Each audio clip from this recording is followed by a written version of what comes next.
feel underwhelmed.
Yeah, just for I mean,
Enggak sih. Ke rumah sana. Buat ini wifi di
Oke, baik.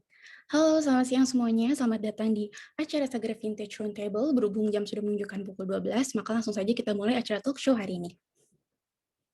Apa kabar semuanya? Thank you ya udah join acara hari ini. Sebelumnya mungkin kita perkenalan dulu ya. Perkenalkan aku Farah, selaku marketing strategi dari Sagara Teknologi yang akan jadi moderator hari ini di acara Sagara Vintage Roundtable dengan tema Indonesia goes to all about software digitalization, how to take advantage of digitalization investment to get future profits. Pertama-tama aku ingin menjelaskan profil singkat Sagara terlebih dahulu. Jadi Sagara Teknologi merupakan software house yang bergerak di bidang teknologi, khususnya dalam perkembangan website, mobile apps, dan vintage solutions. Dan saat ini kita sedang melaksanakan salah satu acara terobosan dari Sagara, yaitu Sagara Vintage Roundtable, yang merupakan rangkaian acara di mana kita menghadirkan para pakar-pakar teknologi, khususnya di bidang financial technology. Nah, bentuk dari acara ini merupakan talk show yang dikemas secara casual seperti sharing session sekaligus diskusi mengenai perkembangan vintage di Indonesia pada saat ini. Kita mengundang para pelaku bisnis vintage dari berbagai kategori vintage industri, dan pada hari ini kita mengundang para pelaku bisnis vintage dari kategori industri investment, yaitu ada Ibu Rika Handayani, selaku Head of Public Relations dari Toko Kripto, dan ada Indras Juriah, selaku co-founder dan CEO dari Indogold. Nah, sebelumnya aku pengen mulai talk show hari ini dengan muterin beberapa video Sagara dan FinX. Berikut cuplikan videonya.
Sebentar ya, tadi ada kendala, ternyata suaranya nggak keluar, jadi coba aku ulang ya.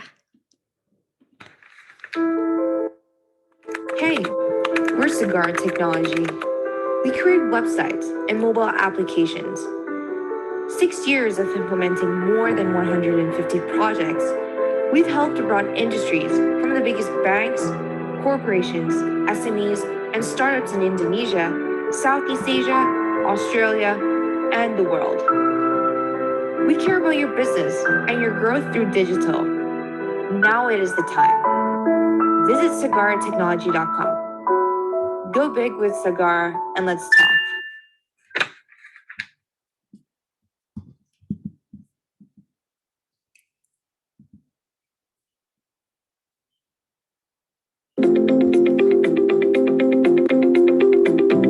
Introducing Sagara Technologies.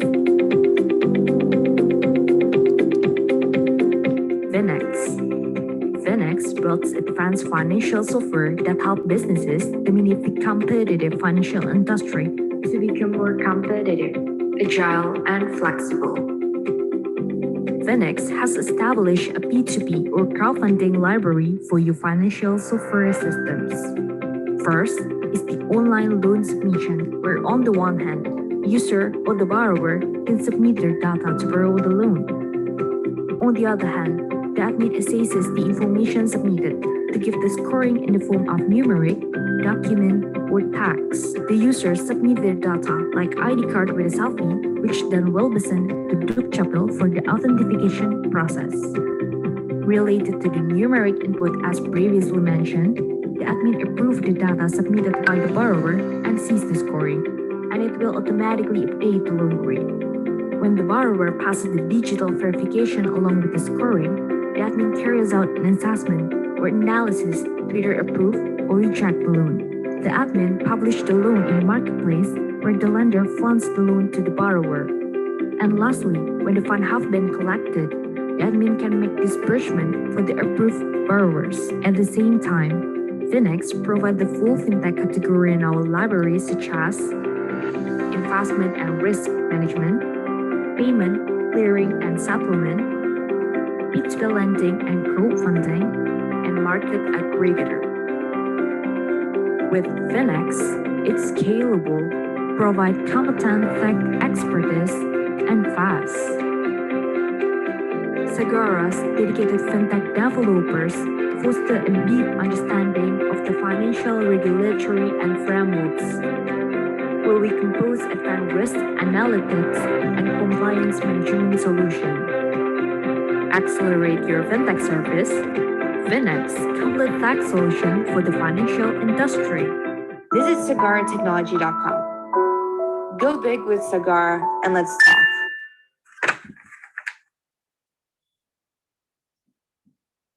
Hello, everyone.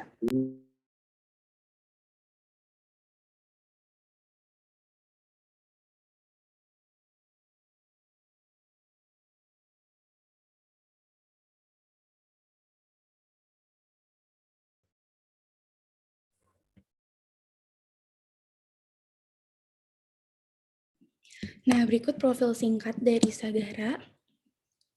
Dan mungkin aku juga akan ngejelasin secara singkat tentang fintech sebelum kita mulai pembicaraan kita hari ini.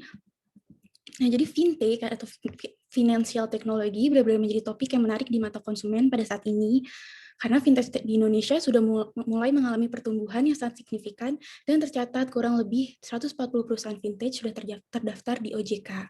Sebagai layanan keuangan yang berbasis teknologi, tentunya dalam memberikan layanan perbankan dapat membutuhkan waktu bagi nasabah untuk menyesuaikan dengan fitur-fiturnya. Namun, seiring dengan perkembangan pasar keuangan, sektor fintech semakin diminati oleh penggunanya baik di negara maju maupun di negara berkembang seperti di Indonesia. Karena itu, pembahasan pada acara Fintech Roundtable hari ini memiliki value yang sangat berguna untuk diedukasi kepada masyarakat agar masyarakat lebih peka dengan kemajuan teknologi sehingga dapat memanfaatkan perkembangan fintech dengan baik dan bijak. Nah, untuk membuka diskusi kita pada siang hari ini, kami mendatangkan dua speaker yang sangat influential di bidang investment, dan aku juga akan membacain profil singkat dari pembicara-pembicara kita pada siang hari ini. Yang pertama, ada Bu Rika Handayani. Bu Rika memiliki years of experience di dunia public relations, executive digital strategi dan komunikasi, dan hingga saat ini Bu Rika telah menjadi seorang head of public relations di toko kripto. Dan juga ada Pak Indra Juriah. Pak Indra memiliki pengalaman dalam membangun platform investasi dan telah mendirikan Indogold dengan semangat untuk mempermudah dan serta memperluas akses investasi. Hingga saat ini, Pak Indra telah menjadi co-founder dan chief marketing officer di Indogold. Nah, langsung aja kita ngobrol bareng sama para speaker kita hari ini. Selamat siang, Bu Rika dan Pak Indra. Apa kabar para speaker kita hari ini? Sebelumnya aku pengen mengucapin makasih banyak udah nyempatin waktu untuk acara Sagara Vintage Roundtable hari ini. Gimana kabarnya Bu Rika dan Pak Indra? Sehat alhamdulillah di pandemi COVID saat ini. Sehat. Alhamdulillah. Apa kabar? Apa kabar, Pak? Pak Indra. Baik juga, gimana kabarnya Bu Rika? Alhamdulillah baik juga. Bu Rika dan Pak Indra, salam kenal ya. Nah, untuk tema yang akan dibawakan kali ini, kita akan membahas tentang Indonesia Goes to All About Software Digitalizations, How to Take Advantage of Digitalization Investment to Get Better Profits. Nah, dengan beberapa key questions yang udah kita rangkai sebagai bahan diskusi pada siang hari ini, before we start the discussion pada siang hari ini, Aku pengen note nih buat teman-teman yang nanti punya pertanyaan bisa ditulis di kolom di bawah, di kolom chat. Nanti setelah sesi kita diskusi hari ini akan ada sesi Q&A yang bakal dijawab oleh para speakers kita hari ini, yaitu oleh Bu Rika dan Pak Indra. Nah, hari ini kita bakal ngebahas yang topik yang sangat menarik nih, karena kebanyakan dari audiens kita hari ini adalah para kaula muda atau para milenial. Nah, para milenial pada saat ini tuh udah mulai banyak nih yang aware akan pentingnya berinvestasi, tapi sebenarnya banyak juga sih yang belum aware akan pentingnya berinvestasi pada era digital di zaman sekarang. Untuk itu, aku mungkin langsung aja buka pertanyaan ya. Nanti aku akan ganti-gantian nih ke Bu Rika dan ke Pak Indra. Nah, oke. Aku pertama pengen nanya nih ke Pak Indra. Pak Indra, apa sih Pak yang melatar belakangi keputusan Pak Indra sehingga Pak Indra mendirikan platform investasi online di era digital sekarang, Pak? Jadi sebenarnya sih memang balik lagi ke waktu zaman muda ya. Sekarang udah tua gitu. Nggak, masih muda kok.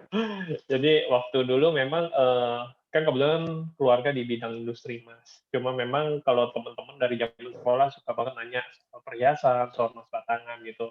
Cuman ketika mereka mau beli, dananya terbatas gitu. Jadi belajar dari situ saya melihat gitu, oh meskipun investasi banyak jenisnya, tapi ternyata nggak semuanya mudah diakses gitu.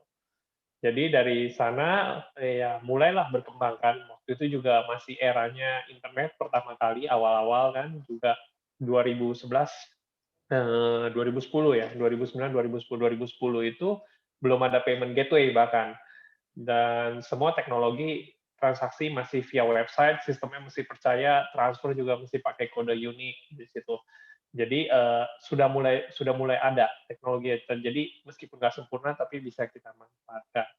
Jadi melatari dari situ, oh ya udah, kenapa saya nggak coba tawarin produk investasi yang istilahnya bisa diakses oleh teman-teman saya gitu. Jadi kalau mereka mau beli, nggak mesti ada ngumpulin duitnya sampai 1 gram atau setengah gram gitu. At least duit sedikit pun juga istilahnya duit kopi, duit parkir pun juga mereka sudah bisa mulai simpan duitnya. Ya, sesederhana itu sih. Jadi mulai dari hal simpel tersebut ya bergulirlah sampai sekarang ya kita terus mendengar, memperbaiki, ya tentu ya nggak ada yang sempurna ya.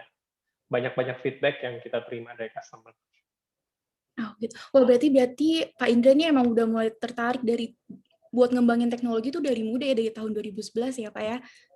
Ya, 2010 lah pertama kali kita launch itu. Zaman waktu itu masih pakai WordPress, jadi validasinya masih pakai blog post ya.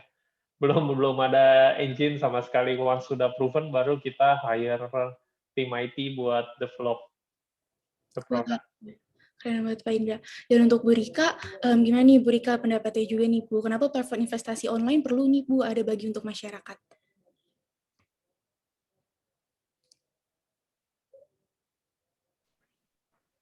Oke, jadi mungkin investasi itu udah sekarang apa ya istilahnya udah keharusan gitu ya. Apalagi kami juga melihat bahwa berbagai channel investasi itu harus diberikan banyak pilihan gitu ya. Jadi dan kita juga melihat latar belakang internet, mungkin yang tadi Pak Indra bilang juga, lalu kita melihat bahwa digital penetrasi ini semakin lama kita harus adapt gitu. Nah, maka dari itu exchange platform mungkin salah satunya adalah kripto di sini gitu ngelihat bahwa this is opportunity kita gitu ya. Bahwa ngelihat kita bukan bicara investasi mana yang bagus, tapi sebenarnya adalah ini alternatif investasi karena balik lagi semua investasi itu bagus gitu ya, asal tadi gitu ya dari sumber uangnya dan segala macam. So sebuah exchange platform seperti kami gitu ya mungkin dan teman-teman lain di kripto kita ngelihat bahwa ini adalah satu alternatif yang teman-teman dan bahkan kaula muda bisa reach gitu ya, dan bahkan ini alternatif investasi yang istilahnya bukan bicara hanya cuan, tapi bagaimana kami melihat bahwa ini sebuah teknologi blockchain yang dibentuk gitu, bahwa di sini kami membangun sebuah teknologi gitu ya, bukan hanya sebuah exchange platform yang investasi jual dan beli sebuah aset kripto aja gitu ya, tapi kami melihat bahwa ada teknologi blockchain yang sedang dibangun di Indonesia gitu, dan latar belakang dari platform investasi seperti kripto ini memang istilahnya kaula muda bisa akses mungkin 24 jam 7 hari nggak ada tutupnya gitu ya, dan dengan modal hanya 50.000 rupiah udah mulai bisa investasi. Jadi mungkin juga tadi menguatkan dari statement Pak Indra bahwa ya kita juga sekarang dengan lifestyle kita kok ngopi-ngopi gitu ya di kafe gitu 50.000, 200.000 sisihkan untuk investasi kan itu sebenarnya sebagai alternatif sih. Jadi balik lagi dengan melihat perkembangan digitalisasi gitu ya, digital penetrasi, internet connection, apalagi sekarang di masa pandemi itu kan berasa sekali gitu ya kita di rumah gitu ya, gerak kita terbatas, ya udah kita coba alternatif investasi lain sih. Jadi mungkin itu latar belakangnya juga selain kita ingin membuat sebagai alternatif investasi channel, tapi juga melihat ada teknologi blockchain yang coba dibangun oleh sebuah exchange platform. Mungkin gitu kali, Mbak Farah. Oh iya, Bu Rika, berarti emang ya Bu sekarang dengan teknologi ini juga benar-benar ngebantu banget ya Bu, yang tadinya kita investasi Betul. harus yang tradisional, sekarang apa-apa online udah bisa. Apalagi juga aku juga sebagai anak milenial tuh lagi Anak bener-bener milenial. banget nih, Bu, kripto. Betul. Gue pengen banget jual beli emas nih, menarik banget Bu untuk nyari-nyari cuan, apalagi kita di rumah ya Bu ya. Iya, betul. Nah, berikutnya aku juga pengen nanya nih Bu, gimana apa sih Bu perbedaan menabung dan berinvestasi, mengingat masih banyak banget nih yang anggap kalau misalnya nabung sama aja berinvestasi. Kalau boleh tahu apa nih pendapat Bu Rika? Oke, jadi mungkin kalau bicara menabung gitu ya, itu kita menyisihkan dana lah, saving lah ya, namanya juga saving gitu ya. Kita menyisihkan dana dan biasanya dana itu kalau saya diskusi dengan teman-teman ya udah menyisihkan dana, let's say menabung untuk anaknya sekolah gitu ya, menabung untuk mungkin ada tabungan untuk traveling gitu ya, tabungan untuk membangun rumah gitu. Nah, kalau investasi itu bicaranya kita jangka panjang. Jadi sesuatu yang memang ada hasilnya, menguntungkan gitu ya. Jadi istilahnya kita menginvestasikan sejumlah aset di situ, lalu kita nanti akan punya keuntungan. Nah, ini kan sebenarnya sangat berbeda kalau kita menabung, ya udah kita menabung gitu. Jadi dan biasanya investasi itu kita sisihkan gitu ya, itu dari mulai kalau dari teman-teman saya diskusi gitu ya, dari tabungannya udah ditabung sebagian, tapi juga mereka punya sebagian amount untuk mereka investasikan, karena mereka tujuannya untuk mendapatkan keuntungan. Jadi memang kalau tabungan ya udah kita menabung gitu, tapi kalau investasi itu jangka panjang dan biasanya kita akan tujuannya tadi mendapatkan keuntungan pastinya sih. Iya betul, Bu, dapetin cuan ya Bu. Oh iya Bu, Dapatin cuan ya. sekarang kan toko kripto udah collab nih udah kerjasama sama Binance nih Bu ya. Betul. Sekarang udah toko kripto kalau nggak salah udah jadi nomor 1 platform kripto di Indonesia. Betul? Yes, betul. Sekarang kan lagi bener-bener hype banget tentang kripto ya Bu. Terus katanya kripto tuh di masa depan tuh bisa jadi mata uang digital di banyak negara dan termasuk juga di Indonesia. Kalau menurut Bu Rika gimana nih pendapat Bu Rika tentang kripto bisa jadi mata uang digital di masa depan Bu? Oke, jadi mungkin saya lurusin sedikit. Jadi kalau di Indonesia itu memang aset kripto masih berupa komoditi ya, alat investasi bukan alat tukar. Karena bagaimanapun juga peraturan di kita kan di Bank Indonesia bahwa hanya rupiah yang dijadikan resmi sebagai alat pembayaran gitu. Nah, mungkin teman-teman juga udah baca kemarin kayak El Salvador mereka menjadikan Bitcoin sebagai mata uangnya mereka. Tapi itu juga kita perlu lihat dari belakang bahwa mereka melihat bahwa ada populasi unbankable yang sangat tinggi gitu ya di El Salvador yang memang itu menjadikan mereka melihat sebuah opportunity Bitcoin itu dapat yang dengan mudah dapat dijadikan alat pembayaran. Nah, tapi balik lagi sebenarnya mungkin possible, tapi balik lagi bagaimana kita bisa utilize bukan hanya sebagai alat tukar. Karena tadi ya, misalnya nih contohnya satu TKO gitu ya, satu TKO mau dibeli buat beli kerupuk misalnya, kan itu tidak semudah itu. Balik lagi ada teknologi adaptasi yang harus kita bangun, infrastruktur yang harus kita bangun. Jadi bukan hanya oke kita jadikan sebuah Bitcoin ataupun TKO sebagai alat tukar gitu, tapi kita perlu tarik mundur bahwa ada infrastruktur yang harus kita bangun, ada regulasi yang harus kita bangun juga gitu ya. Kesiapan kita seperti apa gitu. Jadi memang tidak semudah itu untuk menjadikan aset kripto itu sebagai alat pembayaran karena ada infrastruktur yang harus didukung. Kami sebagai platform, salah satu platform jual beli aset kripto, balik lagi kami hanya pihak ketiga lah ya, bagaimanapun infrastrukturnya harus ready gitu ya, regulasinya juga harus ready, jangan sampai nanti penyebaran Bitcoin atau TKO sebagai kendaraan di mana-mana malah jadi inflasi gitu. Jangan sampai kayak gitu. Jadi balik lagi kita tetap berpegang teguh pada regulasi bahwa rupiah hanya salah satu alat pembayaran yang resmi gitu ya, belum bisa dijadikan aset kripto jadikan alat pembayaran gitu sih.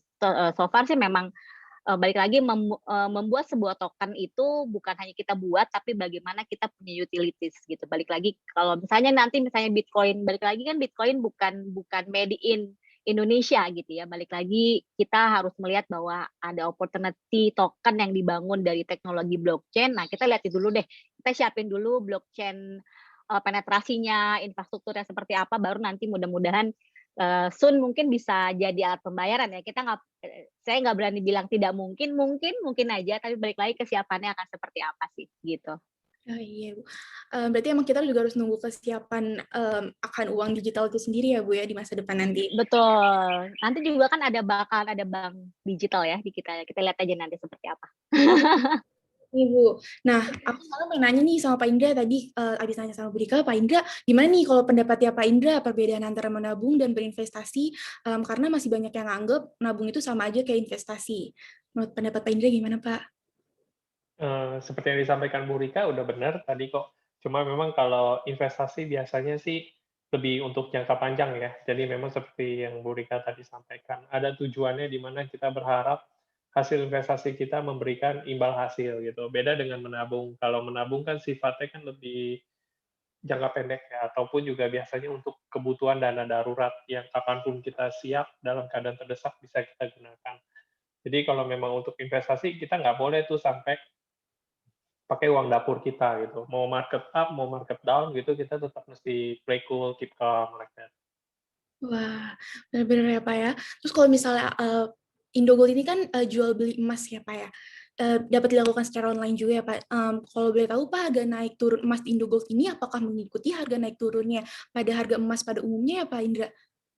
Betul, jadi kalau harga emas itu kan kita nggak bisa dikontrol satu pihak ya, jadi memang dari harga dunia gitu. Nah, cuma memang uniknya kalau di Indonesia itu ada harga nilai tukar rupiah kita terhadap US dollar gitu. Jadi meskipun di luar negeri internasional kita tahu harga emas itu kan US dollar per troy ounce, tapi in the end di Indonesia kita harus konversi lagi ke rupiah per gram. Nah, case yang menarik kalau lihat di Indonesia itu adalah ketika harga emas itu dari zaman dulu sampai zaman sekarang kita di Indonesia itu nggak pernah turun, harganya selalu naik. Meskipun kayak misalnya dulu di 2013 kan sempat lagi boom boom boom boom dia naik sampai $1.900 per troy ounce, terus sempat drop lagi sampai $1.200 per troy ounce. Di Indonesia tidak terlalu berimbas. Kenapa? Karena nilai tukar kurs kita juga melemah dari 9.000 loncat juga kan sampai ke 13.000, 12.000 di situ. Jadi ketolong nilai kurs. Jadi uniknya kalau invest emas di Indonesia masih enak karena ada nilai tukar rupiah ke dolar tersebut. Oh iya, Pak, berarti masih ngikutin nilai tukar ya, Pak, ya. Terus kalau misalnya boleh tahu, Pak, jenis emas yang dijual oleh Indogold itu jenis emas apa aja ya, Pak, ya? Kebetulan kita memang jenis emas ada berbagai macam ya. Jadi dari bentuk koin, bentuk perhiasan maupun emas batangan. Jadi kebetulan kalau di kita itu yang masuk investment grade adalah batangan. Jadi memang murni 24 karat yang dimana production cost-nya juga jauh lebih murah ketimbang perhiasan. Dan di kita saat ini sih kerjasama dengan 2 brand. Yang pertama milik BUMN Antam dan yang kedua adalah swasta itu Untuk Bersama Sejahtera atau dikenal dengan UBS. Jadi mereka adalah salah satu eksportir untuk emas perhiasan di dunia saat ini. Oh, sangat menarik ya, Pak. Berarti kita harus masih bisa ngikutin, masih bisa berinvestasi emas untuk jangka panjang tuh benar-benar masih bagus banget ya, Pak, untuk di era digital dan masa sekarang. Justru memang kalau kita kenali namanya investasi kan kita harus kenali kan setiap kelebihan dan kekurangan produknya. Memang kalau untuk emas itu dia memang lebih bagus untuk jangka panjang 5 tahun ke atas. Jadi kalau memang untuk yang biasa cuma 1 tahun, 2 tahun nggak akan terlalu menikmati ya. Iya, Pak, benar emang harga emas dari dulu tuh emang selalu naik ya, Pak, ya. Nah, untuk Bu Rika, aku pengen nanya juga nih, Bu. Menurut Bu Rika, karena kita ngobrol-ngobrol sama anak milenial nih, mungkin masih banyak yang belum tahu. Menurut Bu Rika, seberapa penting sih investasi itu harus dilakukan, Bu? Oke, jadi mungkin investasi itu penting ya gitu. Apalagi sekarang udah mulai banyak alternatif pilihan investasi kanalnya lah ya. Tadi ada kita bisa ngomongin emas, kita bisa ngomongin kripto gitu. Nah, apalagi nih milenial, saya rasa banyak yang teman-teman yang memang dia bekerja mungkin di perusahaan startup gitu ya, atau mungkin juga di e-commerce ataupun mungkin juga perusahaan edisi. Nah, kita melihat bahwa mungkin kita compare sama lifestyle gitu ya. Lifestyle millennials ini kan ngopi, ngafe gitu ya, belum lagi mereka ada entertain, lifestyle gitu. Nah, kenapa coba, tidak kita coba untuk mulai menyisihkan sebagian untuk selain untuk menabung juga untuk investasi. Jadi dan investasinya di usia muda gitu ya, itu kerasa juga oleh saya bahwa, investasinya itu bakal kita nikmati setelah beberapa tahun. Baik lagi ini kan, aturannya jangka panjang gitu dan istilahnya mungkin kalau saya tipikal passive investor. Jadi saya bukan yang tipikal trader yang, wah begitu naik, langsung saya jual, misalnya enggak. Tapi saya, tipikal passive investor yang memang bermainnya di level yang memang kalem gitu ya, enggak yang wah karena nanti saya akan menikmatinya mungkin 2 tahun, 3 tahun, 4 tahun. Nah, itu saya baru dapat merasakan keuntungannya, wah ternyata aset saya udah segini gitu, dan itu juga saya rasakan sendiri gitu. Jadi, investasi penting kalau saya gitu ya, yang memang menyisihkan, sebagian uangnya buat lifestyle, lebih baik kita mulai sisihkanlah sebagian buat investasi. Karena keuntungannya tadi bukan kita cuma nikmati dalam waktu 6 bulan, 3 bulan, tapi dalam jangka waktu yang panjang ya, setahun, 2 tahun, 3 tahun, sampai 4 tahun, bahkan sampai 5 tahun gitu. Dan dengan adanya berbagai alternatif channel investasi, malah lebih enak ya sekarang saya rasa udah banyak sekali pilihan gitu ya, apalagi kripto juga udah jadi salah satu aset pilihan investasi gitu ya, dan hanya diakses dari handphone dan segala macam. Dan di kondisi pandemi ini saya juga mulai merasakan bahwa melihat teman-teman saya yang, customer kita gitu ya, nasabah kita yang memang, terbantulah apalagi di kondisi pandemi seperti sekarang ini gitu. Karena kemarin saya sempat berbicara dengan salah satu ojek online ya, dan juga dia juga tukang istilahnya mereka penjual, bunga gitu ya, dan mereka ternyata selain mereka usaha, mereka trader gitu. Saya rasa, wah ini hebat juga karena mereka hanya diam di rumah gitu ya, dan mungkin sambil jalan mungkin kalau ojek online, dan akhirnya mereka ternyata berinvestasi di situ. Itu itu story yang menurut saya, wah ternyata teman-teman ini, investasi ternyata sudah mulai menjangkau semua lapisan masyarakat lah gitu. Wah, bener banget Ibu. Berarti emang mulai sekarang tuh, anak-anak milenial tuh aturan udah mulai punya pemikiran untuk, Udah harus. mikirin mungkin kita emang nggak bisa ngerasain efeknya tuh sekarang, tapi beberapa tahun Iya, betul. Ya, wah, ini juga mungkin, aku tambahin sedikit. Jadi di, nasabahnya di kita, di toko kripto, kebetulan ada kenaikan, millennials di usia 18 sampai 25 tahun itu meningkat sekitar 25%. Dan itu sesuatu hal yang, wah ini berarti memang sudah mulai masuk investasi ini ke milenial sih. Dan makanya apalagi kemarin kita juga menambahkan, deposit via GoPay. Jadi orang bisa, teman-teman bisa deposit via GoPay itu tujuannya adalah kita mau menjangkau lagi milenials, karena kan lebih mudah ya orang yang udah ngisi GoPay, punya sisa 50.000 nih, ya udah deh mulai investasi di toko kripto. Nah, itu juga ternyata ada kenaikan sekitar 25%. Itu surprisingly juga kami melihat bahwa ternyata memang milenial sudah mulai masuk nih ke ranah investasi kripto juga gitu. iya Bu, memang sudah banyak banget sih teman-teman gitu sekitar tuh emang udah mulai pada, sadar akan investasi, pada mulai, Iya. pengen berinvestasi mungkin lewat kripto dan jual beli emas juga. Nah, untuk Pak Indra, gimana Pak Indra pendapatnya, Pak? Menurut Pak Indra seberapa penting sih Pak, berinvestasi, harus dilakukan? Kalau seberapa penting ini mungkin pertanyaannya harus tanya ke diri masing-masing ya, seberapa penting sih bagi kita stabilitas finansial gitu.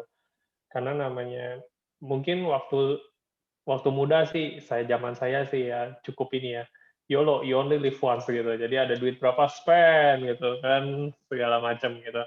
Nah, ketika ngerasa investasi pertama kali bagi saya ya, memang karena saya udah merasa penting bagi saya. Jadi ada dorongan pribadi dari saya. Saya nggak tahu dengan teman-teman lain gitu, karena kan namanya finansial juga termasuk pribadi. Seberapa besar tanggung jawab kita memperlakukan uang yang kita miliki gitu. Karena kalau misalnya kita terlalu lax, maksudnya terlalu meremehkan uang gitu, kita hambur-hamburkan, in the end juga ya uang juga netral gitu, dia tidak akan sama kita gitu. Jadi, ya kita harus balik ke diri kita kembali lagi gitu. Kalau memang kita rasa penting ya mulailah gitu, dan itu bukan sesuatu yang instan. Namanya investasi itu seperti kata Bu Rika, butuh waktu, butuh proses gitu. Baru nanti kita bisa lihat hasilnya, nikmati gitu. Minim 5 tahun lah, at least 10 tahun baru kelihatan gitu. Lama ya? Iya lama gitu. Tapi ya Iya, that's the investment gitu. Unless ya kita mainnya hype ya, high yield investment program gitu kan. Masuk dapat 30%, 3 bulan kemudian bubar company-nya gitu kan. Teman-teman lain yang bulan ketiga pada marah-marah habis itu. Ya, that's kind of thing. Iya, banyak Pak yang kayak merasa dirugikan padahal emang salah cara berinvestasinya aja ya Pak ya. Nah Pak, aku juga pengen nanya nih Pak, sekarang ini kita ketika ingin berinvestasi online tuh banyak banget nih Pak, masih masyarakat yang belum yakin akan berinvestasi pada online karena ngiranya takut ditipu. Menurut Pak Indra nih, apa sih Pak yang dilakukan oleh perusahaan Pak Indra, Indogold, untuk yakinin masyarakat nih bahwa investasi di Indogold itu salah satu platform online untuk investasi aman digunakan. Menurut pendapat Pak Indra gimana? Ya, jadi nggak cuma di Indogold aja ya, I think di semua platform investasi ya kita harus aware gitu, apakah mereka mengikuti regulasi yang ada atau tidak gitu. Dan biasanya kalau buat mereka yang comply, mereka biasa pasti menunjukkan logo-logo regulator, either itu OJK, either itu Bapepti. Dan ketika mereka menunjukkan logo itu, nggak cuma image, tapi mereka juga bisa proving dengan nomor dokumen. Nomor dokumen ini biasa diberikan oleh regulator gitu. Jadi biasa kalau di OJK itu bilangnya ada surat keputusan gitu kan. Nah, nomor ini kita bisa tracing gitu, apalagi zaman internet kita tinggal search saja nomor tersebut apakah valid untuk perusahaan tersebut atau tidak gitu. Jadi memang yang paling pertama ya seperti itulah, ada pengakuan dari pihak regulator. Berarti emang perusahaan Bapak udah berusaha untuk memberi pengakuan dari pihak regulatornya Pak ya. Nah, untuk Bu Rika gimana nih Bu pendapatnya? Gimana caranya toko kripto ngeyakinin untuk masyarakat tuh berani berinvestasi pada kripto Bu?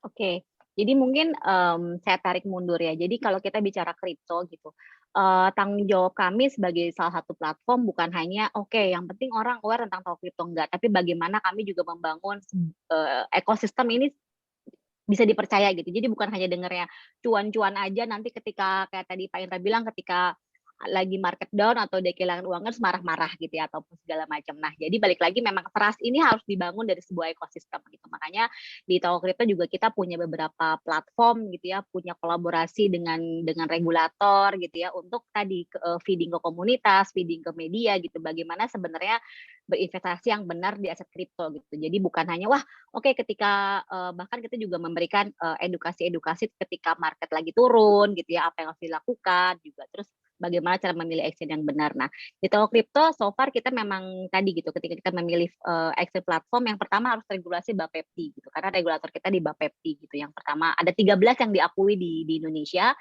dan Toko Kripto adalah yang pertama. Yang kedua adalah ngelihat dari ISO ya. Jadi kebetulan di Toko Kripto kita sudah mengantongi dua ISO, yang terakhir itu 27.000 terkait sistem security cloud gitu. Yang pertama sistem informasi, yang kedua sistem cloud gitu. Nah, itu penting kenapa? Karena kita butuh platform yang memang dia reliable gitu ya. Jadi gampang diakses gitu ya, tidak sering maintenance gitu dan lain-lain. Nah, yang ketiga adalah tadi teman-teman juga harus melihat profiling. Jadi karena Toko Kripto ini kan sebuah platform, istilahnya marketplace lah ya. Gitu. Nah, teman-teman ketika berinvestasi, oh saya mau investasi Ethereum atau mungkin TKO, dilihat profilnya dulu. Karena balik lagi pelajari tokennya. Jadi jangan asal beli aset kripto, wah saya beli lagi rame nih Shiba gara-gara Elon Musk kemarin nge-tweet, nggak bisa. Jadi teman-teman harus dilihat, jangan ngikutin tren, jangan FOMO gitu ya. FOMO itu kadang-kadang hanya sebuah tweet Elon Musk aja bisa langsung orang berbondong-bondong beli gitu. Tapi pelajari profilingnya, pelajari light papernya, mungkin juga teman-teman bisa lihat di Coin Market Cap ya seperti apa performa atau profiling dari token-token atau aset kripto kita. Jadi jangan FOMO yang pasti. Jadi ketika gara-gara Elon Musk nge-tweet terus kita langsung beli gitu ya kemarin kayak Shiba dan lain-lain. Jadi jangan sampai hal-hal tren, hal-hal yang sangat fluktuatif ini mempengaruhi kita untuk membeli ataupun menjual gitu sih. Jadi yang pasti ya harus yang teregulasi. Betul tadi kata Pak Indra, biasanya setiap exchange itu seperti kami punya logo-logo government di situ dan juga melihat apakah memang ketika sebuah token itu mau kita beli atau aset kripto mau kita beli, kita lihat profilnya gitu. Bagaimana performnya. Let's say dia performansi marketnya kan bisa kelihatan tuh di situ berapa volume di market dan lain-lain. Jadi memang harus jadi smart ya. Mau nggak mau memang saya juga pengalaman pribadi saya ketika saya berinvestasi di kripto ini saya juga jadinya banyak membaca gitu ya. Bukan hanya membaca candlestick gitu ya, tapi membaca profiling token seperti apa, bagaimana performa di negara lain, apa sih yang mempengaruhi fluktuatif harga token atau kripto itu turun naik, terus bagaimana ketika harga turun saya harus ngapain. Nah itu ternyata hal-hal yang memang hal ilmu baru juga yang saya pelajari di kripto dan ternyata itu memang hal-hal yang bisa mengurangi resiko lah bagi kita gitu. Oh, baik Bu Rika. Aku juga setuju sih sama Bu Rika sama Pak Indra tadi, balik lagi ke diri sendiri ketika kita kan ingin berinvestasi, kita juga jangan sembarangan harus cari tahu dulu fundamental perusahaan, profil perusahaan. Apalagi tadi Bu Rika bilang tentang Elon Musk, ingat banget masa-masanya kripto lagi Iya. gara-gara si Elon Iya, Musk betul. banget main kripto. Wah, menarik banget nih. Nah, berikutnya aku pengen nanya nih Bu, menurut Ibu, keuntungan apa aja sih sebenarnya bisa kita dapetin jika kita mulai berinvestasi dari sekarang untuk nanti kita di jangka panjang ke depannya? Sorry, boleh diulangi lagi? Tadi agak keras sedikit. Jadi, menurut Bu Rika, gimana nih keuntungan kita nih mulai berinvestasi dari sekarang, kita dapetin nanti ketika kita udah mulai di masa depan atau jangka panjangnya ke depannya kayak gimana, Bu? Ya, jadi sebenarnya sih apa ya? Kalau kita ya baik lagi tadi mungkin investasi ini kan bisa kita nikmati itu jangka waktunya itu bukan pendek gitu ya. Kita harus melihat bahwa ini ya namanya juga investasi. Kita harus simpan uang kita, terus sisihkan sebagian dari kita, lalu kita manfaatnya bakal kita dapetin mungkin tadi ya 2 tahun, 3 tahun, 5 tahun. Jadi makanya penting buat kita ngelihat bahwa investasi ini udah harus mau nggak mau jadi salah satu penyisihan ya, mungkin strategi finansial yang harus kita masukin. Mungkin kalau teman-teman dulu tahu ada financial planner gitu ya, yang mereka memasukkan poin investasi di situ. Jadi memang si investasi ini udah harus masuk ke financial planning kita sih. Jadi secara mungkin kalau saya pribadi mungkin ini kalau boleh sharing, jadi dari segi investasi bukan hanya di kripto, mungkin tadi di emas ada di properti juga. Nah, itu biasanya saya bikin dari mulai kerugiannya sampai sebanyak apa sih kalau saya invest, misalnya saya invest saya mengkalkulasi kira-kira kalau saya sampai rugi, baik lagi investasi harus mau siap rugi gitu ya. Jadi jangan hanya wah maunya untung-untung, tapi kita harus menyiapkan mental, kita harus menyiapkan dana kalau misalnya ternyata kita mengalami kerugian itu seberapa persen dan seberapa impact kepada kita gitu sih. Jadi bukan hanya investasi itu dilihat, wah nanti saya investasi sekian, keuntungannya akan sekian, tapi kita juga harus siap rugi. Balik lagi, investasi itu semua beresiko, bukan hanya kripto gitu ya, tapi semua beresiko. Dan saya rasa menabung juga saya rasa tidak mungkin tidak beresiko. Dalam artian kan juga udah sering dengar ada beberapa bank yang mungkin oknum-oknum yang memang memberikan efek buruk terhadap finansial gitu ya. Nah itu jadi balik lagi semua investasi kita saving gitu ya, itu juga semua beresiko. Tabungan aja pengalaman teman saya ada tabungan yang sempat tiba-tiba hilang. Nah itu kan mungkin balik lagi semua yang berhubungan dengan financial thing pasti beresiko gitu ya. Bahkan ATM aja bisa kena resiko. Jadi balik lagi kita harus punya mental, kita harus siapkan strategi kalau misalnya terjadi kerugian, berapa aset kita yang rugi gitu ya, berapa efeknya seperti apa gitu sih mungkin. Oke, baik Bu. Jadi emang itu ada yang bilang katanya simpan uang di lemari aja katanya dimakan rayap. Oh iya Bu, jadi emang sebelum kita berinvestasi itu tuh nggak cuma kita main asal investasi aja, mentalnya harus kuat ya Bu, resiko apa aja yang bakal kita hadapin nanti. Betul.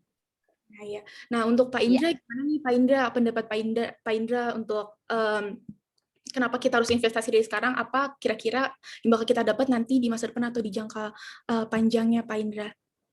Oke, kalau Albert Einstein bilang keajaiban ke-8 dunia itu adalah kekuatan bunga berbunga atau compounding gitu. Jadi kalau misalnya kita bisa start dari sekarang, bisa search deh dari internet. Biasanya dia ada tabelnya gitu. Kalau orang yang di-compare yang investnya belakangan sama investnya di awal gitu kan. Dan biasa kalau berhasil menghasilkan return yang konsisten gitu kan. Biasa efek bunga berbunganya jauh lebih besar bagi orang yang mulai start di awal. Jadi mulai start googling itu sih, bunga berbunga dan compounding. Wah, iya. Kalau udah ngelihat kayaknya, wah kenapa saya nggak mulai dari dulu gitu kan. Tinggal nyari kendaraan yang tepat aja nanti. Oh iya Pak, berarti Bapak masih beracuran banget nih apa kata-kata Albert Einstein itu ngebantu banget ya Pak ya. Nah, pertanyaan berikutnya aku pengen nanya nih Pak, gimana sih cara kita buat ngatur keuangan kita, apalagi kita kan anak milenial nih, tadi yang kayak dibahas Pak Indra sama Pak Rika, kita tuh lifestyle-nya tuh untuk masih suka nongkrong, tapi kita lupa nih akan investasi, apa nih masa depan kita ke depannya. Nah, gimana sih Pak cara mungkin pendapat pribadi atau pengalaman pribadi Pak Indra nih, gimana caranya Pak Indra ngatur keuangan sehingga bisa berinvestasi sampai sekarang, Pak? Ya, kan tadi kan kita pertama start memang dari pribadi kita kan. Dari situ kan kita pasti ada purpose, ada tujuan gitu. Kenapa sih kita mau melakukan investasi kita? Ada reason why yang kuat buat kita melakukan hal itu. Karena yang paling membuat kita goyah itu biasanya adalah disiplin gitu. Berapa setiap bulan bagaimana disiplin kita diuji terus kan untuk menyisihkan uang itu untuk investasi gitu. Jadi pertama ya kita harus tentuin dulu tujuan investasi kita. Jadi ada SMART namanya kan, kayak begitu kan, spesifik, measurable, realistic gitu kan, achievable sama timeable gitu. Jadi ya start find your reason why dulu dari situ. Oke, kita udah tahu reason why-nya. Nah, mulai konsisten, disiplin. Nah, konsisten disiplin ya kita juga harus planning. Kita udah kenal duit kan dari zaman kecil, semenjak sekolah kita dikasih uang saku sama orang tua kita ya. Kalau zaman kecil mepet-mepet lah ya semuanya ya, jajaninnya snack semua. Nah, kalau sekarang ya mungkin bagi yang kuliah ya mungkin udah ada leeway, udah at least sudah ada entertainment funds lah yang mungkin buat nonton yang udah ganti, mungkin nggak nonton ke bioskop, ganti ke Netflix, whatsoever. In the end kita harus lihat gitu, dari semua uang saku yang kita peroleh atau uang yang kita peroleh, kita lihat seberapa besar sih untuk yang kebutuhan hari-hari kita. Yang istilahnya gue mesti survive nih, uang makan, terus sudah itu uang transport kayak gitu. Jadi benar-benar basic necessities. Baru dari situ kita pasti ada porsi sisa. Porsi sisa kita lihat lagi dari porsi sisa itu seberapa yang saya bisa buat entertainment dan seberapa yang saya bisa simpen buat nabung dan investment. Nah, sisa buat nabung sama investment itulah yang kita harus pisahin. Harus secara disiplin, begitu kita terima, kita pisahin. Jadi jangan tunggu akhir bulan lihat sisa berapa baru dipakai, percayalah sama saya. Uang tunai berapapun atau apapun yang ada saldo GoPay-nya, udah. Jadi dari awal begitu dapat, udah pisahin jauh-jauh, jangan dilihat lagi. Ya, kalau yang udah sesuai budget ya hidupnya sesuai budget itu aja. Nanti kalau misalnya kita mau bisa dapat rezeki lebih lagi, lah baru nanti diatur lagi porsinya. Jadi namanya finansial itu nggak baku plek-plek, dynamic. Kadang juga dalam hidup kita juga nggak tahu ada situasi mendesak atau apa. Nah, disitulah gunanya ada dana darurat dari uang yang kita tabung. Jangan dari yang investasi. Karena kalau dari investasi, kalau market lagi bearish, ya kita liquidate kan rugi. Tapi kalau market bearish sekarang kita belum liquidate, itu masih potential loss. Belum loss gitu. Whenever the market gonna turn to the better direction, kan pasti bisa balik profit lagi kita. Gitu. Jadi ada dana darurat, tabungan itu, dan ada juga yang buat investasi. Wah, iya benar nih Pak Indra. Berarti emang selain kita harus konsisten, harus disiplin, kita juga mulai harus bisa nih ngebagi kebutuhan kita antara entertainment dan kita nabung dan berinvestasi. Nah, gimana nih pendapatnya kalau menurut Bu Rika? Pendapat Bu Rika mungkin dari pendapat pribadi atau pengalaman pribadi Bu Rika untuk di-sharing? Oke, jadi mungkin tipsnya kali ya, mungkin dari ini pengalaman pribadi saya dan juga bagaimana juga kami mencoba mengedukasi teman-teman di toko kripto, teman-teman di ya nasabah-nasabah kita lah ya gitu. Jadi tadi jangan sampai kita berinvestasi itu pakai uang dapur lah ya gitu. Jadi di awal tadi seperti Pak Indra bilang bahwa ketika let's say misalnya kita punya amount total per bulan yang tetap gitu ya. Nah, itu kita sisihkan buat tadi dana tabungan, karena dana tabungan tadi kita jika ada apa-apa gitu ya, dan yang pasti yang pertama sisihkan dulu buat kebutuhan kita. Misalnya yang mungkin kalau keluarga dia harus bayar listrik gitu ya, bayar mungkin cicilan gitu ya. Nah, nanti setelah semuanya mungkin juga kalau anak mahasiswa udah mulai bayar kosan dan lain-lain. Nah, tapi dari situ kita sisihkan lagi buat tabungan berapa, buat investasi berapa. Walaupun sekecil apapun, yang penting rutin tadi. Mungkin Pak Enta juga bilang disiplinnya ada gitu. Walaupun cuma nggak nyampe 1 juta setiap bulan investasi, tapi itu konsisten kita lakukan gitu. Karena dan mungkin tips yang mungkin agak susah adalah kita menurunkan lifestyle kita sih. Itu juga kita melihat bahwa kadang-kadang kita suka lupa berapa kita jajan-jajan kopi via online gitu ya. Antar makanan via online gitu, padahal mungkin sebenarnya pribadi masing-masing gitu ya. Karena selalu ada channel sebenarnya, selalu ada celah kita melakukan investasi gitu. Jadi bukan hanya, wah sisanya takutnya kurang nih, ya coba dilihat penggunaan kita untuk makan makanan online atau jajan-jajan di kafe itu sebenarnya berapa sih? Kalau dihitung itu mungkin 500.000 gitu misalnya sebulan. Kenapa nggak 200.000 kita sisakan buat lifestyle tadi, 300.000-nya kita investasi. Walaupun kecil gitu, tapi kita rutin dan disiplin sebenarnya bisa gitu. Jadi balik lagi tadi kita punya pasti teman-teman punya perhitungan setiap bulan pengeluaran Bapak itu dulu kan. Nanti yang kedua adalah buat tabungan, kalau ada just in case misalnya ada kita butuh penting-penting, yang ketiga adalah tadi, investasinya itu disimpan di awal. Jangan udah ada sisa baru kita sisihkan, enggak. Itu nanti nggak akan kejadian investasi gitu. Nah, dan tadi dalam entertainment misalkan itu sangat susah, tapi karena saya mau mendapatkan keuntungan yang panjang gitu, yang lama, jadi mau nggak mau saya mulai biasanya waktu awal mulai saya waktu dulu 1 juta 1 bulan investasi, nanti lama-lama saya mulai naikkan, oh ternyata bisa nih 2 juta, 3 juta. Nah yang penting tadi, karena keuntungannya kita akan rasakan ya 2 tahun, 3 tahun, 5 tahun sih. Jadi sebenarnya baik lagi adalah disiplin diri itu memang yang paling sulit sih. Tapi kita sisihkan semuanya di awal ya, dari mulai pengeluaran bulanan setiap bulan gitu ya, terus kita punya tabungan yang kita sisihkan, yang ketiga adalah tadi, kita harus sisihkan investasi itu di awal, ada jatah-jatah slotnya lah di awal, jangan di akhir atau sisa dari sekian pengeluaran kita sisihkan, jangan sih, baiknya sisihkan walaupun kecil kan, Rp50.000 juga udah bisa investasi kripto kok, dari mulai Rp50.000. Aku setuju nih sama Pak Indra sama Bu Rika. Emang kadang kalau kita ngikutin lifestyle kita tuh nggak ada habisnya Bu, bahkan kita makan malah jadi makin susah nih. Walaupun kadang 50.000 aja tuh kadang kalau udah nongkrong tuh nggak kepikiran ya Bu, malah justru kepake. Nah, by the way karena udah banyak banget nih Bu sama Bu dan Pak Indra yang nanya, mungkin aku langsung buka session Q&A aja ya. Ada yang nanya nih, tapi tadi ini udah dijawab ya, Joseph tadi dijawab oleh Pak Indra sama Bu Rika, kenapa kita harus investasi.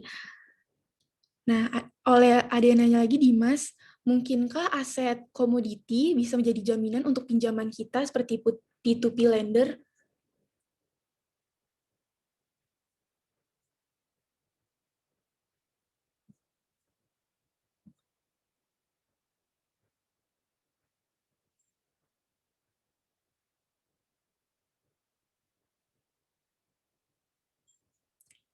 Mohon maaf sebentar ya, Pak Bu Rika sama Pak Indra. Oh, ada yang nanya untuk Bu Rika, boleh di-share bagaimana cara investasi di toko kripto?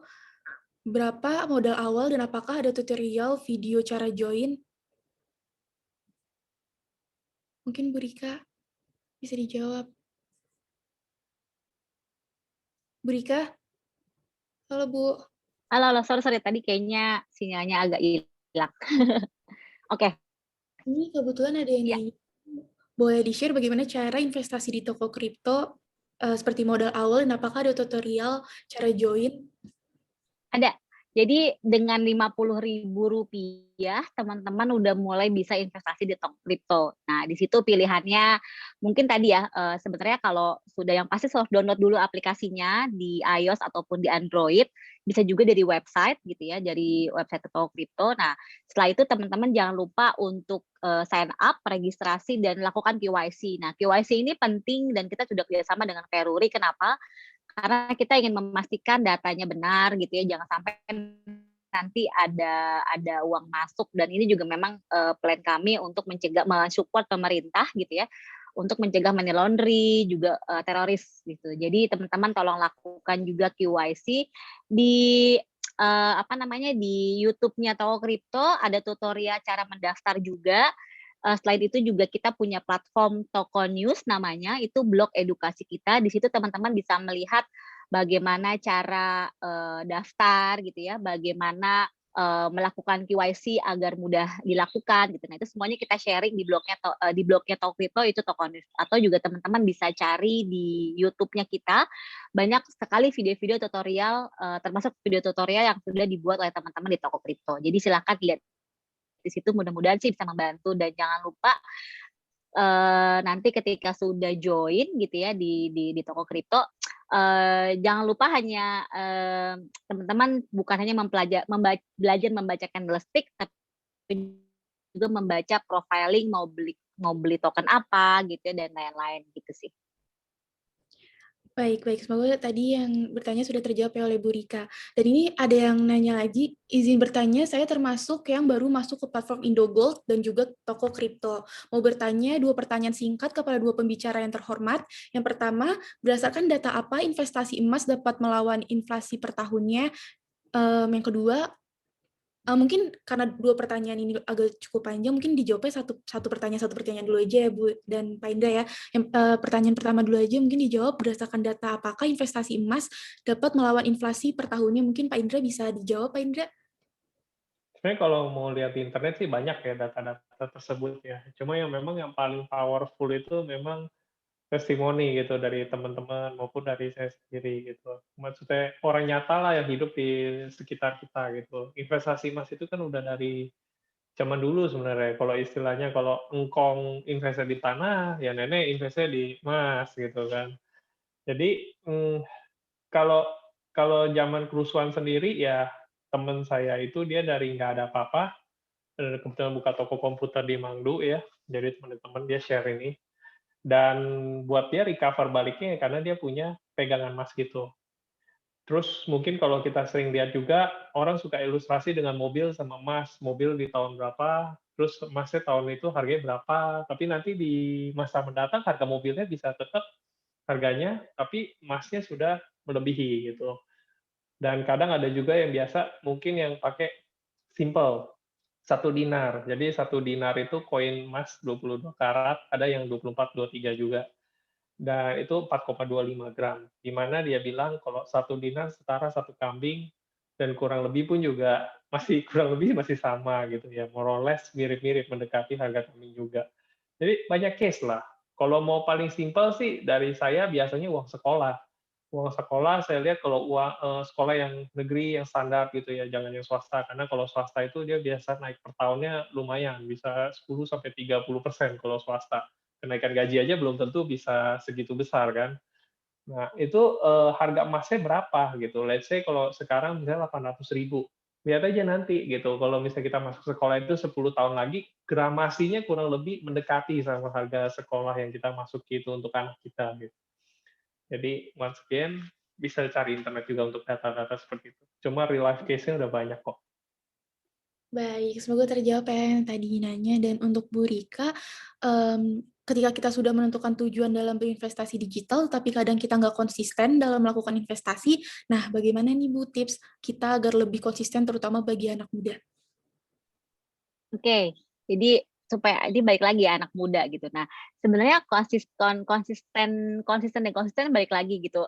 Mungkin motivasi di awal dulu ya kayak tadi Pak Indra bilang tujuannya apa sih gitu. Kita mau hidup senang sekarang aja atau kita mau hidup senang bertahun-tahun atau mungkin masa tua karena balik lagi motivasi kita atau tujuan kita berinvestasi itu harus kita set up di awal gitu. Jadi bukan hanya ikut, wah lagi rame nih kripto ikut-ikutan gitu, tapi tujuannya itu di awal seperti apa sih kita mau investasi gitu. Jadi dan mudah-mudahan sih itu bisa membantu teman-teman bahwa kalau saya pribadi yang saya tanamkan ke sekitar saya bahwa kamu mau hidup enaknya sekarang aja atau mungkin nanti pengen sampai 5 tahun, 6 tahun, 10 tahun masih tetap hidup enak karena kadang-kadang buat bayangkan kita bekerja mungkin nggak akan sampai lebih dari 40 tahun misalnya. Contohnya motivasinya adalah, "Wah, saya pokoknya umur saya 40 saya mau berhenti kerja. Saya nggak mau, kerja kantoran lagi jadi buruh." Istilahnya kalau bahasa anak zaman sekarang buruh korporasi lah gitu ya. Mungkin kalau teman-teman anak generasi muda kerjanya di startup, wah kerjanya gila-gilaan misalnya. Nah, balik lagi motivasinya itu adalah tujuannya tadi, saya ketika umur 50 tahun maksimal saya udah berhenti kerja. Nah, di situ saya mau menikmati hasil investasi saya. Nah, itu kan mudah-mudahan bisa jadi penggerak lah ya, penggerak teman-teman untuk konsisten lagi gitu. Di awal udah harus kita setting bahwa goal saya di umur 40 atau mungkin 50 saya mau berhenti kerja, saya mau menikmati hasil investasi. Nah, itu mudah-mudahan sih bisa membantu teman-teman nih anak-anak muda untuk lebih konsisten lagi ya gitu, untuk menyisihkan sebagian uangnya untuk investasi.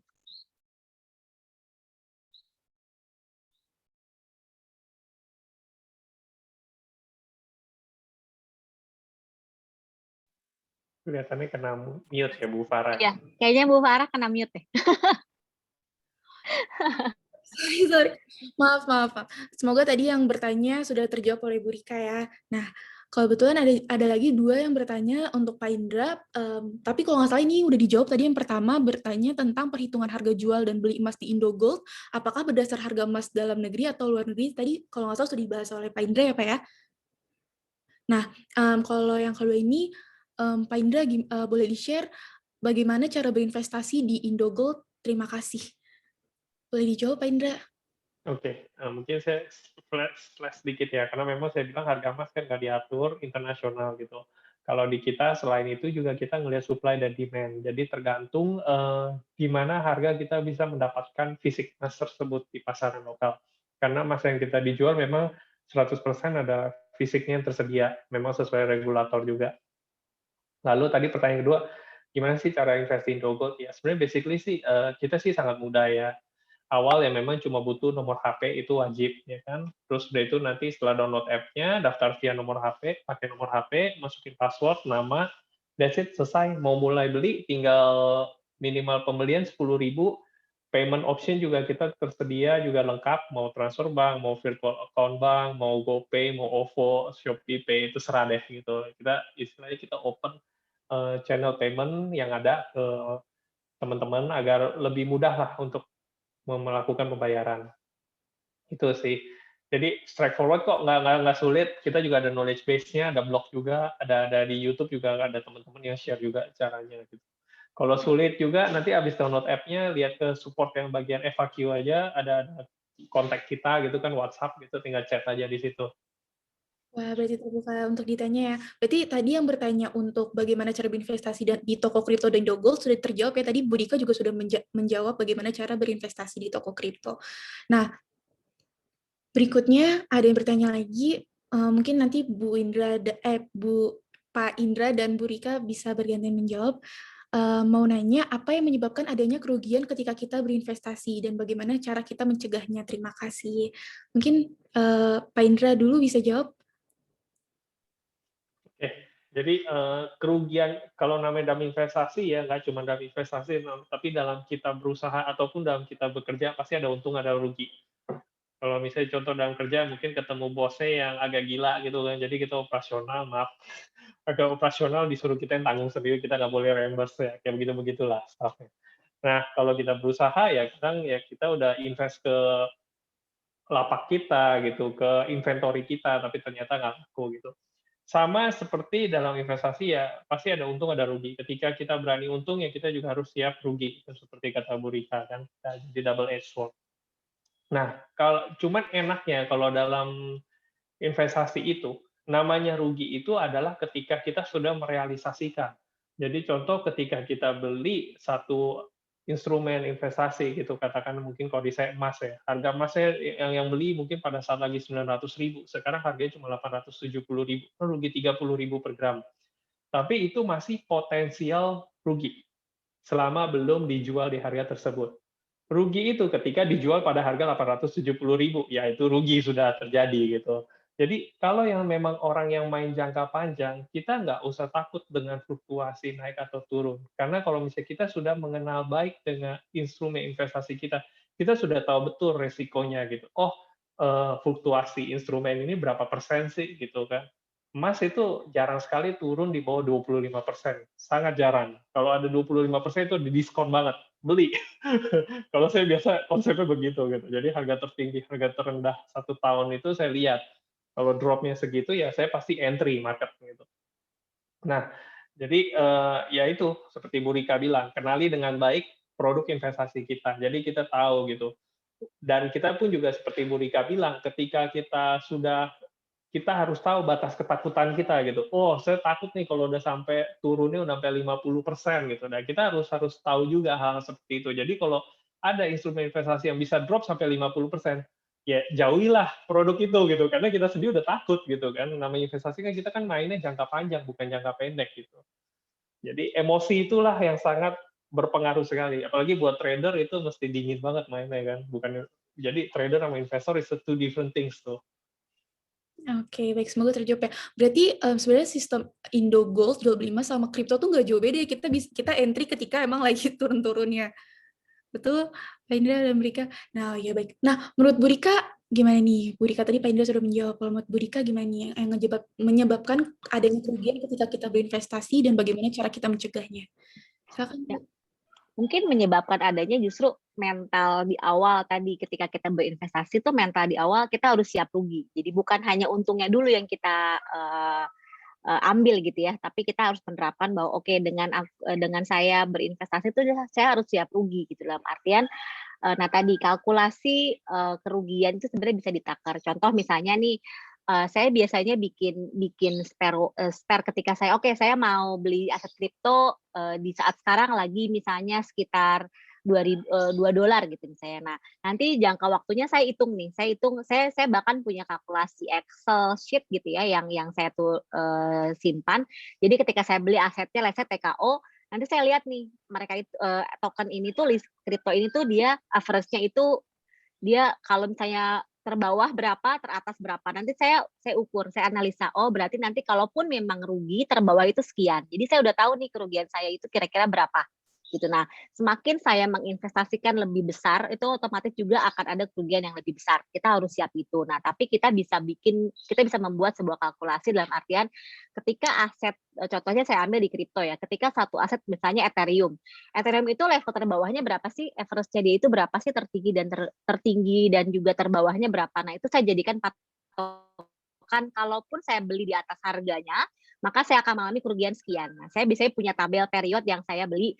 Saya beli misalnya dalam waktu 2 kali pembelian, nanti saya coba lihat spare kira-kira average-nya berapa, nanti saya bisa tahu nih keuntungannya itu berapa kalau saya mau jual, ataupun kerugiannya berapa kalau saya memang akan loss di harga segitu gitu. Jadi memang sebenarnya balik lagi ya, kalkulasi finansial itu penting ketika kita berinvestasi gitu. Jadi ketika teman-teman beli aset kripto contohnya, sekarang harganya di 50.000 nih misalnya.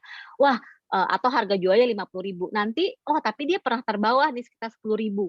Nah, berarti kita harus siap nih, ketika kita beli 50.000, maka kita juga harus siap ketika kita harus menjual aset kita di bawah 10.000 misalnya. Jadi average-nya kita harus tahu level bawahnya tuh ada berapa, tertingginya berapa, terbawahnya berapa, dan average normalnya dia fluktuatifnya harganya berapa. Itu kan juga bisa teman-teman lihat tadi ya saya ngelihat biasanya saya ngelihat dari coin market cap ataupun membaca candlestick gitu. Jadi menyebabkan adanya kerugian tadi, dan yang kedua memilih produk atau aset kripto itu juga dibaca profilnya ya, jangan ikut-ikutan lagi Shiba, ikutan beli Shiba, atau mungkin kalau kita bicara di altcoin, ya mungkin itu kalau saya biasanya membeli jumlah-jumlah kecil di altcoin. Jadi nggak main di koin-koin gede kayak BNB, BTC, tapi saya ngumpulin kecil-kecil nih. Saya mau melihat performanya. Nah, tadi ketika saya mencoba membeli altcoin, itu saya nggak invest banyak.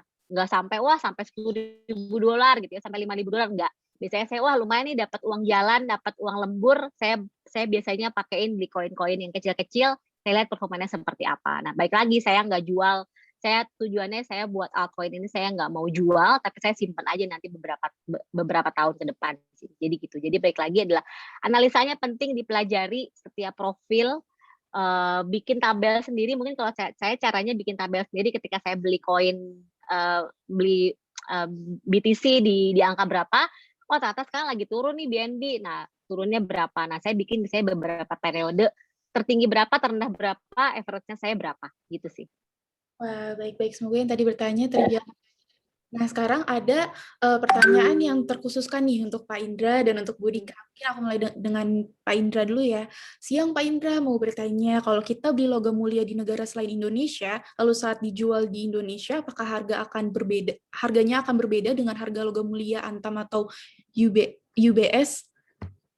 Nah, indahnya emas begitu ya, di mana-mana ya emas gitu, mau kita jual di luar negeri juga emas gitu. Jadi memang kalau misalnya dia beli brandnya Antam atau beli brandnya UBS, kenapa sih merchant atau seperti Indogold itu terimanya berbeda dengan yang di luar brand tersebut? Karena kalau bagi merchant kan itu kan bisa menjadi inventory kembali ketika dia beli brand Antam atau brand UBS yang akhirnya bisa di-resell. Tapi kalau misalnya teman-teman beli brand emas dari luar negeri, it's okay gitu. Kita tetap terima, cuma harganya akan slightly different gitu.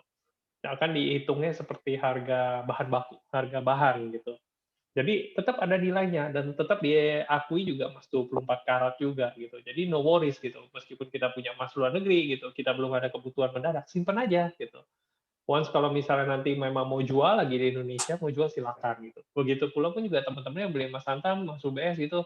Case waktu kerusuhan 98 kan seperti itu kan. Jadi saudara-saudara lari ke airport, uang fiatnya nggak berlaku, worthless. Jadi dia buat ke bandara itu biar ngelewatin para kerusuhan, ya dia tebarlah uang itu dari luar mobil gitu kan, dia tebar-tebar gitu. Begitu sampai di luar negeri, di Singapura ya dia jual apa? Emasnya. Dan emas yang dia beli di Indonesia laku di Singapura, ditukar dengan currency yang ada di Singapura. That's how they survive. Jadi ya, emas selain buat inflasi, protect our purchasing power, dia juga insurance, sama ketiga ya dia global currency. Wah, banyak banget ya kegunaan kalau kita investasi di emas berarti ya Pak Indra. Semoga tadi yang bertanya terjawabkan ya. Dan untuk Bu Rika ada yang bertanya, Bu, maaf izin bertanya soal kripto. Selamat siang Bu Rika, maaf izin bertanya soal toko kripto sehubungan dengan berita negatif tentang perusahaan Binance di beberapa negara. Apakah hal ini akan berpengaruh pada toko kripto yang bekerja sama dengan Binance? Bisa tahu nih, coba Bu Rika. Oke, jadi mungkin gini, toko kripto itu salah satu investornya adalah Binance, betul gitu. Apa yang kita leverage dari mereka adalah tadi teknologi ya, karena teknologi dan mereka juga learning-nya adalah mereka experience sebagai salah satu exchange global terbesar lah ya. Teman-teman mungkin udah tahu duluan siapa itu Binance gitu ya, dengan CEO-nya adalah CZ gitu ya. Yang kita leverage dari investor kita itu Binance itu dari segi teknologi dan juga network gitu. Jadi ditanya apa pengaruhnya, justru tidak ada pengaruh apa-apa karena toko kripto itu adalah perusahaan memang teregulasi secara resmi di Indonesia oleh Bapepti. Yang kedua adalah kami memanfaatkan Binance gitu untuk membuka kanal ke global. Jadi kami ingin masyarakat global, terutama fokusnya di South Asia, itu mengenal toko kripto dan kebetulan Binance itu punya networking di situ gitu. Nah, itu yang memang kami lakukan untuk TKO. Pasti ini teman-teman Tokonats udah tahu tentang TKO. Nah, TKO adalah salah satu token yang hybrid token yang memang kita banggakan gitu ya, akan kita boost di global duluan karena kita pengen masyarakat global, terutama mungkin sekarang fokusnya di South Asia, melihat bahwa Indonesia itu mampu membuat token sendiri gitu ya. Kita mampu dari segi teknologi dan juga ditanya pengaruhnya apa enggak, balik lagi so far nggak ada karena balik lagi kita dari segi platform, dari segi manajemen, dari segi istilahnya dari segi regulasi dan segala macamnya sudah resmi di Indonesia. Jadi memang nggak ada pengaruhnya dari pemberitaan buruk Binance ya. Memang Binance itu bukan ilegal ya, tapi tidak secara ini tidak dapat diakses di Indonesia gitu sih. Jadi mungkin ditanya pengaruhnya apa nggak, justru kayak kami memanfaatkan Binance untuk membuka gerbang ke global justru karena networkingnya Binance di semua negara ada gitu. Itu yang kita leverage juga dari segi teknologi karena contohnya kayak kita punya TKO gitu. Kita banyak sekali adapt teknologi edukasi terkait developer gitu. Jadi developernya Binance itu mereka transfer knowledge kepada tim kami di Indonesia, bagaimana membuat teknologi blockchain, bagaimana membuat sebuah token, apalagi nanti kita bakal punya NFT yang akan kita kembangkan gitu untuk di toko kripto. Nah, itu juga salah satu yang kita leverage dari keuntungan kita punya investor seperti Binance, sekelas Binance sih gitu. Oke, baik. Semoga yang bertanya tadi terjawabkan ya. Ada yang bertanya juga nih, untuk Pak Indra dan Bu Rika, dari platform yang Bu Rika dan Pak Indra masing-masing, alasan apa yang bikin toko kripto dan Indogold ini berbeda dengan yang lain? Jadi misalnya kayak kelebihannya apa? Mungkin Pak Indra bisa silakan dijawab, Pak Indra. Oke, kalau di kita sih berani guarantee ya. Jadi emas yang kita jual itu bukan cuma paper, bukan cuma digital gitu. Medium memang digital gitu. Cuma emas yang fisiknya sendiri ada gitu, tersimpan di custody yang sudah di bawah pengawasan OJK juga. Dan itu kita juga diaudit ya. Lagi nanti sementara kita juga lagi dalam proses dengan Bapepti juga, itu bahkan lebih harian lagi itu reportnya tuh. Jadi ya itulah yang membedakan kita saat ini dengan kompetitor. Oke, baik. Semoga terjawab. Terus untuk Bu Rika, bisa dijawab, Bu? Oke, Jadi, ditanya apa kelebihannya, yang pertama pasti kami bisa jamin gitu ya, platform kami reliable, apalagi juga teman-teman pasti tahu bahwa kita sudah meluncurkan Crypto 2.0 platform gitu ya, dari segi ISO, dari segi stabil gitu. Jadi jangan khawatir ketika mungkin bisa dikatakan, ketika melakukan maintenance pun kami maintenance-nya lebih ke server, lebih ke sistem gitu ya, bukan maintenance yang karena market lagi bagus terus kita tiba-tiba maintenance gitu. Itu yang pertama. Yang kedua adalah security.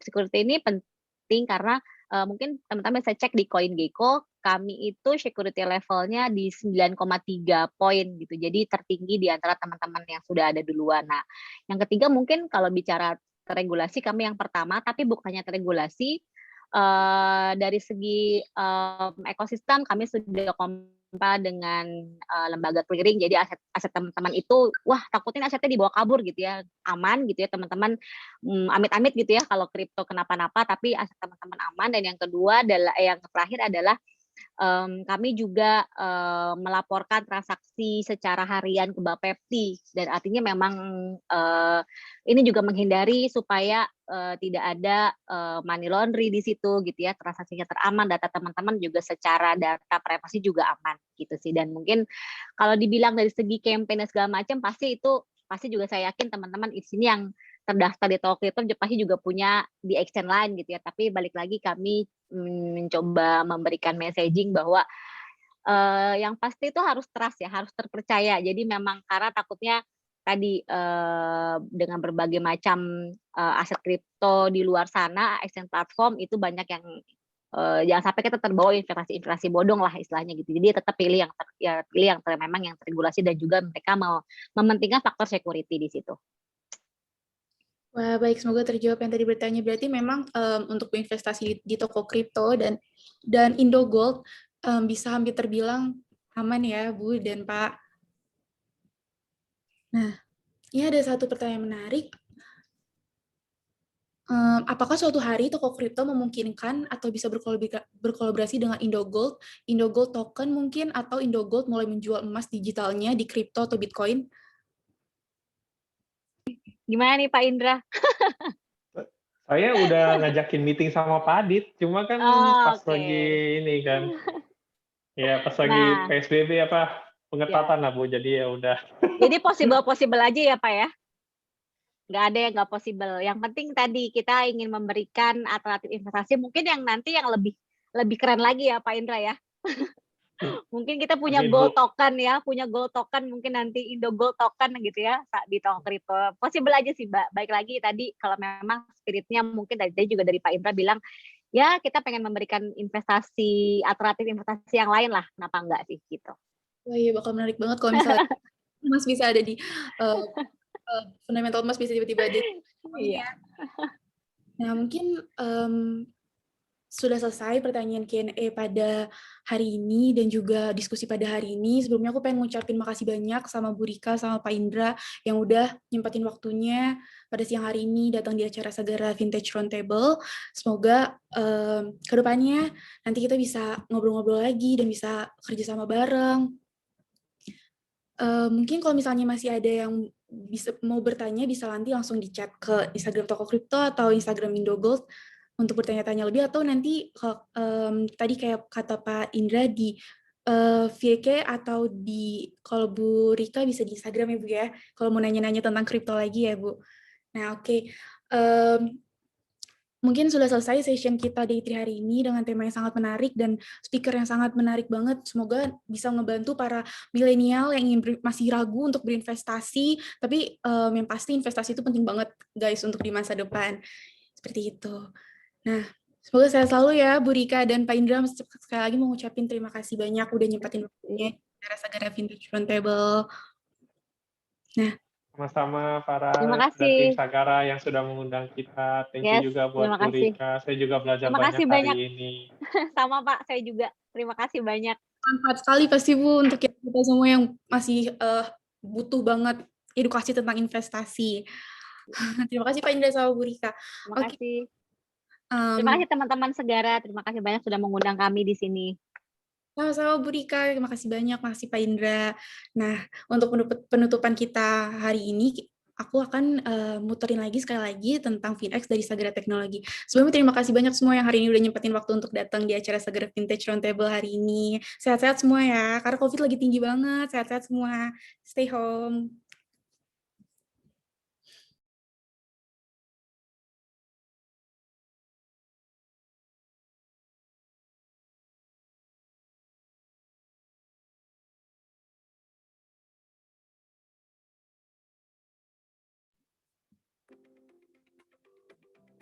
Introducing Segura Technologies. Finex.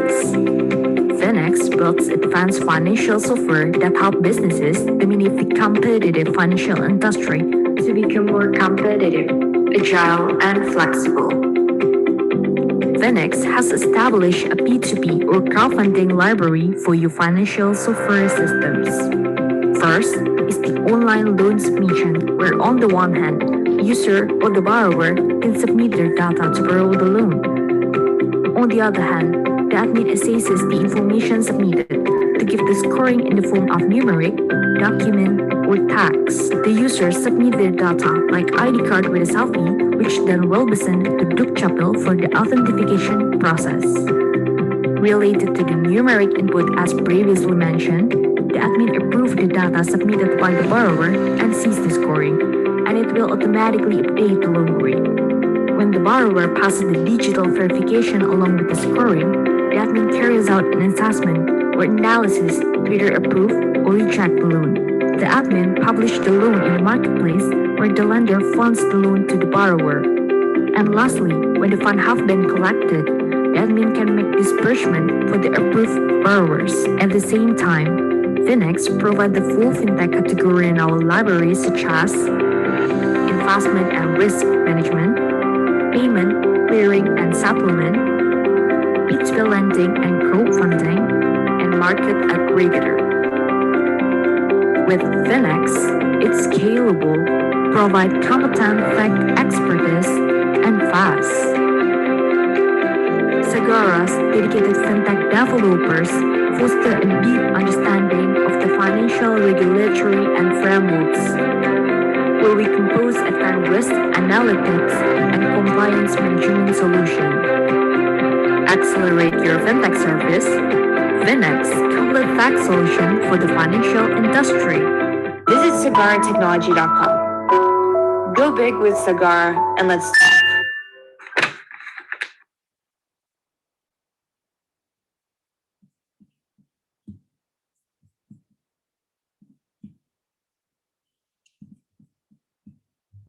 Hello, everyone. Welcome to today's web